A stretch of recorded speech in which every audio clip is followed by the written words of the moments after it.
بسم اللہ الرحمن الرحیم۔ دنیا کے اندر ہونے والے کچھ واقعات ایسے واقعات ہوتے ہیں کہ جنہیں انسان اگر غور سے تنہائی کے اندر سنیں تو بہت ممکن ہوتا ہے کہ انسان کی زندگی کے اندر تبدیلی واقع ہو۔ حضرت ابراہیم بن ادم کے پاس ایک نوجوان آیا اور آ کر کہنے لگا کہ حضور مجھے کوئی نصیحت فرمائیں کہ میں گناہوں سے توبہ کر لوں، اللہ کی نافرمانی سے میں رک جاؤں۔ تو حضرت ابراہیم بن ادم نے ارشاد فرمایا اگر تو گناہ کرنا چاہتا ہے یا تیرا نفس تجھے گناہ پر آمادہ کرے تو کسی ایسی جگہ پہ چلا جا جہاں پر تجھے کوئی دیکھنے والا نہ ہو۔ وہ لڑکا کچھ دیر سوچنے کے بعد کہتا ہے حضور میں ایسی کون سی جگہ تلاش کروں جہاں مجھے کوئی دیکھنے والا نہ ہو، میں جہاں کہیں بھی چلا جاؤں، تنہائیوں میں بھی چلا جاؤں، لیکن میرا رب مجھے دیکھ رہا ہے۔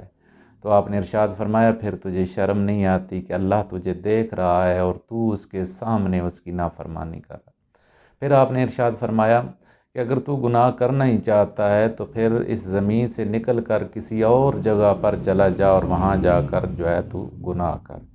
وہ سوچ کے کہتا ہے حضور میں جدھر بھی جاؤں گا یہ زمین تو ساری کی ساری اللہ کی ہے، میں زمین سے نکل کر تو کہیں پر بھی نہیں جا سکتا۔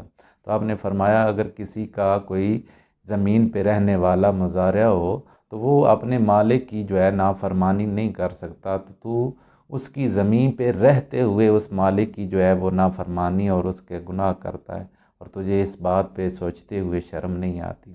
پھر آپ نے ارشاد فرمایا اچھا اگر تو گناہ کرنا ہی چاہتا ہے تو جس دن تو گناہ کرنے پہ تیرا نفس تجھے آمادہ کر لے تو اس دن پھر کوئی رزق نہ کھانا، اللہ کا رزق نہیں کھانا۔ وہ سوچ کے کہتا ہے حضور اس کائنات کے اندر جو کچھ بھی ہے، جدھر بھی ہے، کھانے کی جو بھی چیز ہے وہ سب رزق اللہ کا ہے، وہی اس کو پیدا کرنے والا ہے، اگر میں رزق نہیں کھاؤں گا تو پھر میں بھوکا مر جاؤں گا۔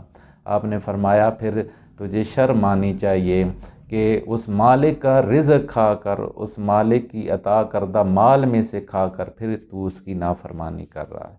پھر آپ نے ایک خوبصورت بات ارشاد فرمایا چل زمین سے نہیں نکل سکتا، تو رزق کھا کر بھی گناہ نہیں چھوڑ سکتا، چھپ کر بھی گناہ نہیں کر سکتا۔ فرمایا چل پھر ایسا کر گناہ کرتا رہ، لیکن جب اسرائیل آ جائے نا تیرے پاس تو اسرائیل کو کہنا کہ تو تھوڑی دیر کے لیے رک جا، مجھے تھوڑی سی مہلت دے دے، میں توبہ کر لوں۔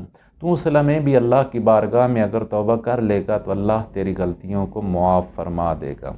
وہ سوچ کے کہتا ہے حضور کیا اسرائیل بھی کسی کو مہلت دیتا ہے؟ فرمایا جب تجھے پتہ ہے کہ اسرائیل کسی کو مہلت نہیں دیتا، وہ آتا ہے سو لے کے چلا جاتا ہے، وہ ایک لمحے کی بھی فرصت کسی کو نہیں دیتا، تو کیا پھر تو اس حال میں اپنے رب کے حضور حاضر ہونا چاہتا ہے کہ تو گناہوں کے اندر لتھڑا ہوا ہو؟ پھر تجھے شرم نہیں آئے گی کہ اپنے اوپر گناہوں کا بوجھ لے کر اپنے پروردگار کی بارگاہ میں حاضر ہو؟ اس لیے گناہوں سے ابھی رک جا۔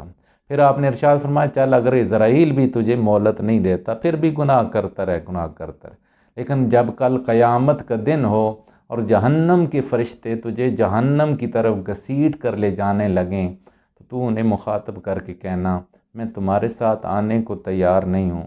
تو سوچ کے کہتا ہے حضور کیا وہ میری بات مانیں گے؟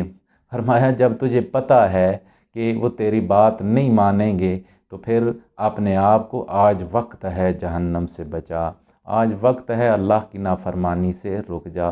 وہ یہ سوچ کے کہتا ہے حضور میرا آپ سے وعدہ رہا آئندہ میں گناہوں سے توبہ کروں گا، گناہوں کی طرف نہیں جاؤں گا۔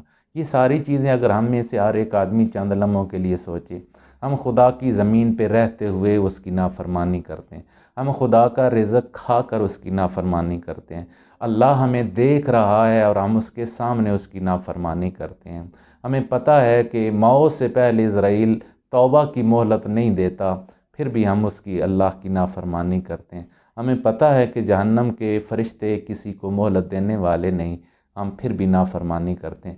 جب ہم ان چیزوں کی طرف غور کریں گے تو انشاءاللہ ہمارا قدم خیر کی طرف بڑھیں گے، گناہوں سے ہم بچنے والے ہوں گے۔ اللہ کریم ہم سب کو سچی توبہ کی اور اپنی فرمانبرداری کی توفیق عطا فرمائے۔ گناہوں سے بچنے کی توفیق عطا فرمائے۔ آخر دعوانا ان الحمدللہ۔